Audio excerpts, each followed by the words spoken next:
So you know when you put on your foundation and sometimes it'll like get all creasy in your forehead or it'll like flake off on your face? It may not be your foundation. It may be what you're doing or not doing before you put on your foundation. And today I just wanted to talk a little bit about a couple of those things that you need to do. First thing, exfoliating. Exfoliating is extremely important to get rid of all those dead skin cells and all the dirt that's all on your face. The first thing that I use when I exfoliate is my Clarasonic. It's a great little machine and it does miracles with exfoliating my face. I highly recommend you try it. If you can't afford the price point or it's too much for you, then Revlon makes another, I think it's Revlon, I'm pretty sure it's Revlon, makes another one that's like 20 bucks, and I used to use it, worked great, never had any issues with it. So it's just a great little machine to have because it just gives you that extra oomph. And the next thing that I use is my DermaDoctor Physical Chemistry Facial Microdermabrasion and Multi-Acid Chemical Peel.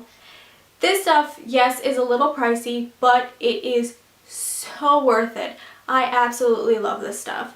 I use this twice a week and it really helps just give me that fresh, clean face. And on top of that, the next thing that you should definitely be trying out is facial masks. I will be doing more facial mask videos. Everybody loved my mask videos and have been requesting more. I will get on top of that for sure.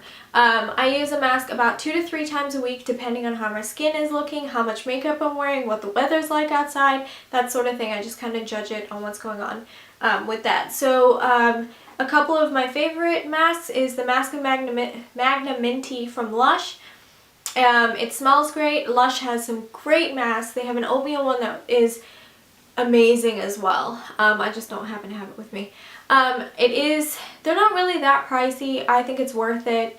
But if you're looking for something a little bit more affordable, Freeman, I have a couple of reviews that I've done on these masks. Every single one that I've used, every single one that I've used has worked really well. This is the clay, avocado and oatmeal. Don't know why I can't read right now. I have my glasses on. But this one works really well as well. It's one of my favorites. And you can buy them everywhere, and it's like $3-4 or something like that. It's not even that expensive and it works really well. So of course there are homemade ones you can use, brown sugar and lemon, coconut oil. I will do a ton of videos on that if that's what you guys want to see. And then of course the next thing is moisturizing. Especially for me, it's extremely important to moisturize. To make sure my skin is just getting all of the moisture and hydration that it needs. So a couple of my favorite moisturizers.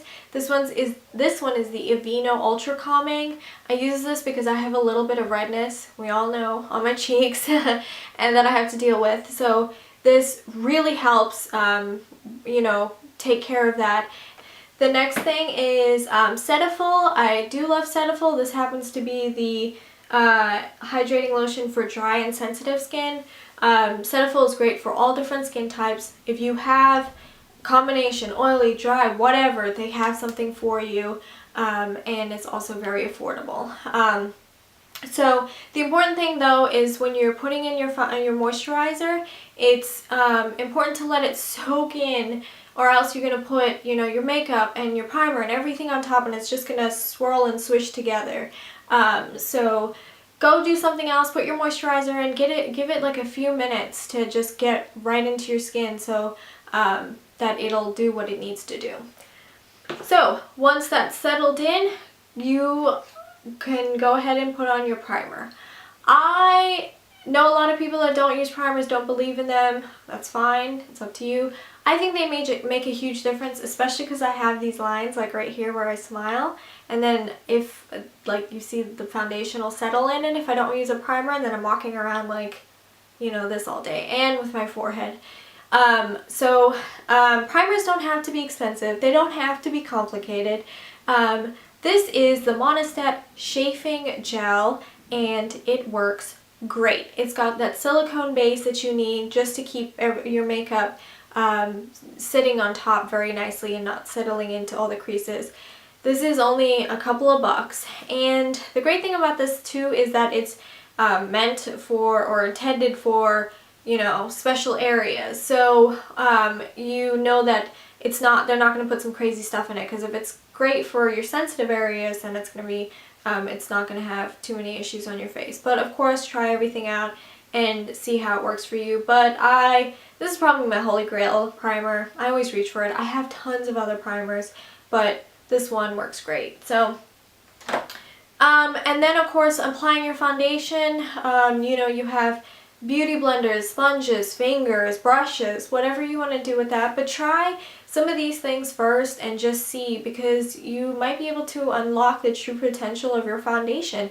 It might just be some little thing like maybe you need to use a mask, you know, once a week or something like that. Another big thing is hydrating yourself. You need to make sure you're drinking plenty of water. Water is the best thing to hydrate you. It's very important to keep your skin hydrated and give you that youthful glow, and you get that from water, and that's probably the #1 thing that a lot of people aren't aware of. So I hope this video helped you out a little bit. I will be, like I said, I'll go ahead and post a couple more masks and everything. So thank you guys so much for watching, and have a wonderful day. Bye.